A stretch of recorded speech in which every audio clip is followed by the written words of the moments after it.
droopy tomatoes, and watch out for the invading redheads in this episode of Balderdash Academy. After the point shift, we currently have Marie with 8.5 points, Molly with 9, Steve with 11, and Nate with 12.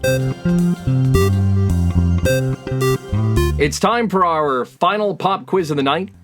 The quiz is from the head of Home Economic and Wellness, Professor Marie Stewart-Harmon.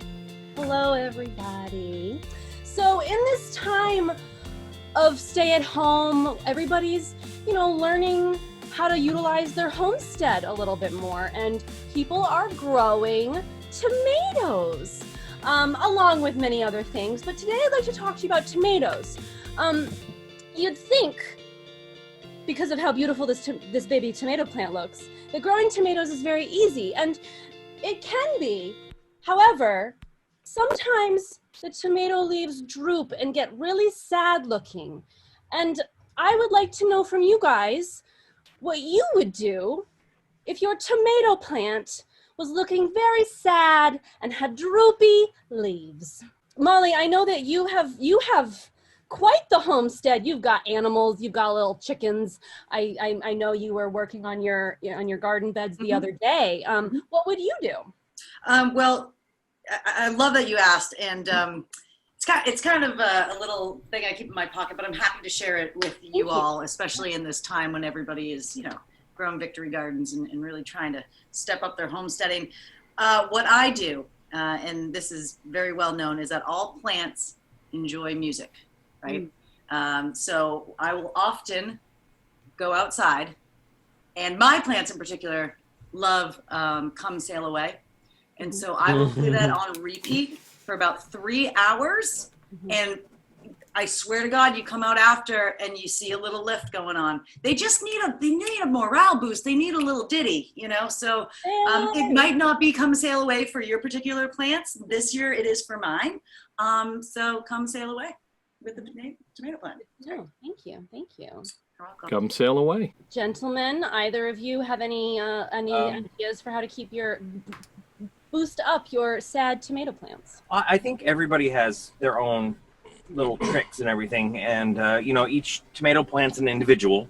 I would say what works for my tomato plants is I take a little Percocet and I just shove it right down in there, and I fill up one of those bulbs with a little bit of vodka and just put it in so that way it can suck it down. And then I invite one of the neighbor tomato plants over just to socialize. I keep them 6 feet apart. They're like on opposite ends of the deck. But it's really a nice little pick-me-up. Do you provide a Percocet for the neighbor plant as well, so that they're on the same level, or is this just to boost up your current plant? I don't subscribe to medication sharing. I feel like it needs to come specifically from the provider. Like my tomato plant, Carl, he has a prescription for him. So Percocet and vodka. Yeah, for Carl. Fear and loathing in the victory garden. Steve, Yes. What's your answer? Well, I'm going to be honest, I don't have the greenest thumb in the world, but I do have a lot of experience being droopy and sad. And what I do when I'm feeling droopy and sad is I watch one of my favorite films and eat an entire pizza. So I think tomatoes, they're from Italy, put on a good film for them. The original Italian Job with Michael Caine. The original one. The original one, yeah, Michael With Caine. Marco Caine. You gotta blow the bloody doors off, and all that. That's good. That will when he did his connect. Australian bit. Yeah, I'm Michael Caine, don't you know? From down under. Right. Oh, that's a bloody big knife. You gotta blow Michael that Caine. bloody doors with. Yep. Because you gotta watch the Italian Job, and the pizza aspect. Just sprinkle a little bit of Parmesan cheese right on that plant. You can grate a little bit if you have some fresh stuff. Crack open a cold one. Just really kind of, try and forget your problems, kick back, enjoy life a little bit, and in moments, your plant will be fully erect. That works. Follow-up question for you, Steve. That would be very easy for me. And Nate, you mentioned that your plant is named Carl. This is Henrietta, the heirloom San Marzano tomato growing. It would be very easy for me to set Henrietta up on the couch next to me and cue up the Italian job. Sure. If my plant has already been transplanted outside, Steve, do you think that setting up a television in the window and then providing the Parmesan outside would be enough? Well, here's the thing: you need that family aspect. So this is a full television outside move. You know what? We live in a time where you can bring a tablet or a cell phone or a projector outside. Innovative. And just cuddle up with your plant. Yeah. Grab a beer for yourself. Grab a watering dish. What do you call the things with a spout? Watering can. Grab a watering can. You were 50% correct. So. Look at. I'm not one to talk because this is a real story. This isn't made up. I recently had an actual plant named Robert Plant, of course, and we recently had to throw him in the dumpster because we did not take good enough care of him. So I cannot answer this well for you, Marie. I'm sorry. Can I just say the combination of these, popping a perk, down in a bottle of vodka, crying into your pizza, listening to Come Sail Away. That's basically everyone's Wednesday. Exactly. Yeah, it is. Wednesday. Or now for the past couple of months, it's been the whole week. I actually have a garden. I know the real answer. It's very simple. If your plants are droopy, if they're not doing well, you can actually buy a box. It's blue powder. You mix this blue powder with water. Everybody knows what it is. It is, of course, powdered Viagra. Right? You pour this over the plant, and the plant, whether it's male or female, doesn't matter. It gets the boost it needs. However, if your plant maintains boosted for longer than 4 hours, please seek medical attention. Absolutely. Your answers were all really, really helpful, and I think in the right time, there's a time and a place for each one of those. The most common reason that tomato plants get droopy is actually over-watering. So to maintain undrooped tomato leaf plants, it is best to have a very regular watering schedule. They only need about an inch of water a week. And another reason that they get droopy is when they have been overwatered and then are immediately exposed to very harsh sunlight, it creates a droop. So on the highest sunshine parts of the day, they like to have a little piece of newspaper laid over them. So you're just giving them a little bit of coverage for a few hours while the sun is really harsh, and then it likes another small drink at night. Maybe give it a little bit in the morning, maybe you give it a little bit at night, but it likes the regularity, which is tough in this time where we don't have normal work schedules. You think you can just go out and water the plants once. No, your tomato plants need regular love and maybe a little come sail away. That really explains us all. Yes. So now, for your health and wellness lesson of the day, you can keep your baby tomato plants alive. That's great. Tuck, you heard the answers. How would you like to score? Man, those are fantastic answers. My favorite, personally, I'm actually a big fan of the song "Come Sail Away." Or not. So I'm giving Molly 3 points. 3 points to Molly. I thought Robert Plant was freaking clever, but he killed Robert Plant, so I can't give him any. Oh no! It wasn't. I'm gonna blame it on my girlfriend. She killed Robert. And, Bob, I don't think you should be giving your plants Viagra. Sorry, no points. And That works. Carl is just a bad name for a plant. I didn't name him. His parents. I don't take responsibility. Half a point. I like that comeback. Oh, nice. That was great.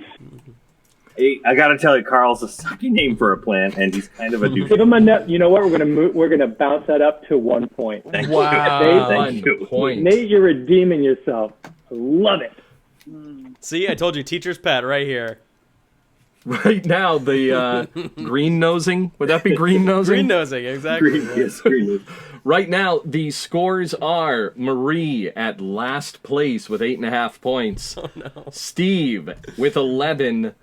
Molly with 12 and Nate with 13 as we move into our final game, which is called Technically Correct. Now, I will read a description of a movie that is technically correct. Our faculty members will all come up with an answer as fast as possible and present it one by one. Tuck will award points based on the answers that he likes best. The description of the first movie. A paranoid billionaire acts in fear of an immigrant.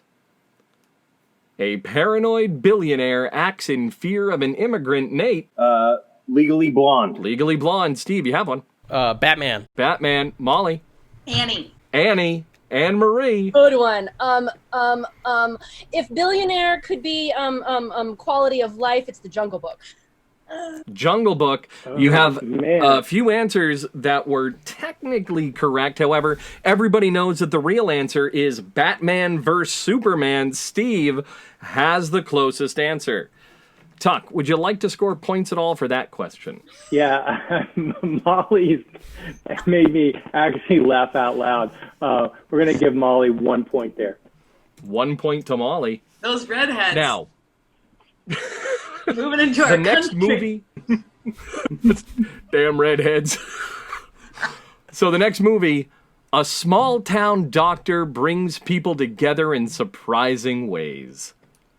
A small town doctor brings people together in surprising ways. Nate. Human Centipede. Human Centipede. Yeah. Human Centipede. Molly, you have one? Dr. Doolittle. Dr. Doolittle. Now that's a mashup I don't want to watch. Marie, do you have an answer? MASH. MASH. So, Human Centipede, Dr. Doolittle, MASH. Steve, what's your answer? It will be Raiders of the Lost Ark because, little known fact, Indiana Jones has a doctorate. It's true. Raiders of the Lost Ark. The correct You're with your answer facts. was Nate's Yeah. Human Centipede. That's A small so town good. doctor brings people together in surprising ways. Tuck, how would you like to score? Oh man, we're gonna give Nate a point there, and that's it. Oh, wow! That's good. Of course it is. Honestly, I think that's the most praise Human Centipede has ever received. Yeah. 1 point. Google it. Dodge. So the next movie, a divorced man uses trickery and deceit to stalk his ex-wife from within her home. Again, a divorced man uses trickery and deceit to stalk his ex-wife from within her home. Marie, you have one? Ghost. Ghost. Patrick Swayze. Ghost. Marie with Ghost. Molly, do you have an answer? Death Becomes Her. Good movie. Death Becomes Her. Molly with Death Becomes Her. Marie with Ghost. Nate. Hollow Man with Kevin Bacon. Steve. Mrs. Doubtfire. Mrs. Doubtfire. The answer, of course, was Mrs. Doubtfire. Mrs. Doubtfire is about a divorced man who uses trickery and deceit to stalk his ex-wife from within her home. Tuck, how would you like to Really good. score that? Well, I'm actually a big fan of the music band The Cult, and I think they had a song called Hollow Man. But the answer I really liked was Marie's, Ghost. Marie, Ghost. So I'm going to give her 2 points. Thank you. 2 points to Marie for Ghost. So the final technically correct. A dad needs to pick up his daughter and finds adventure along the way. So, the movie is about a dad who needs to pick up his daughter and find adventure along the way. Nate, did you have one? Yeah, Taken. Nate with Taken. I'm gonna say my mind went there too. That's funny. It's obviously Harry and the Hendersons.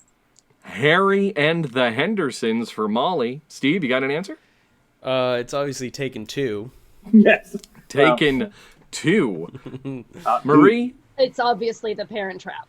The Parent Trap. There was a really good answer. Some technically correct, one completely correct. That was Nate. The movie is Taken. taken about a dad who needs to pick up his daughter and finds adventure along the way. Tuck, how would you like to score? Nate gets another 2. Nate What? with another 2. I like how when Nate gets it right, he gets the points. When someone else gets it right, they do not get points. I see a trend. We'll be deducting 2 points from Steve. Ah! The system's rigged. I'm gonna catch him bad. Now, Let's take the 2 points from Steve and give them to Marie. Taken 2 All right. points. Stealing 2 for 2. So that changes the scoreboard. Right now we're at last place with Steve. Whew. Next we have Marie with 12.5 points. Next we have Molly with 13 points.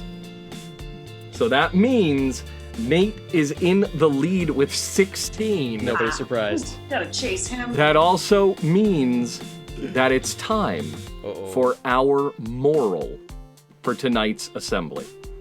So, after interviewing Tuck, our visiting professor, after listening to what we all had to say tonight, after listening to our answers, and after playing the games, what we can take away from this assembly is simply this. When you're funny, you're funny. Thank you, Tuck, for joining us tonight. Woo! Our reigning champion this evening is, once again, Mr. Nate Green. Wow. Nate, The guests love him. congratulations. Yes.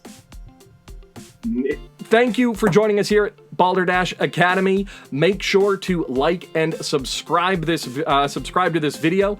At the very end, you can also scroll down, link in the description to our merch page on our website. You can find us online at balderdashacademy.com.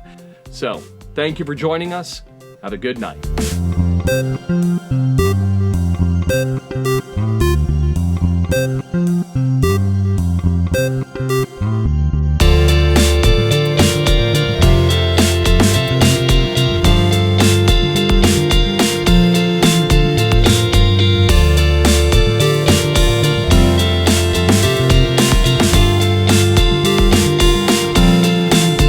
Thank you for watching. Remember to like, subscribe, and hit that bell icon. You can find us on your favorite podcast service as Balderdash Academy.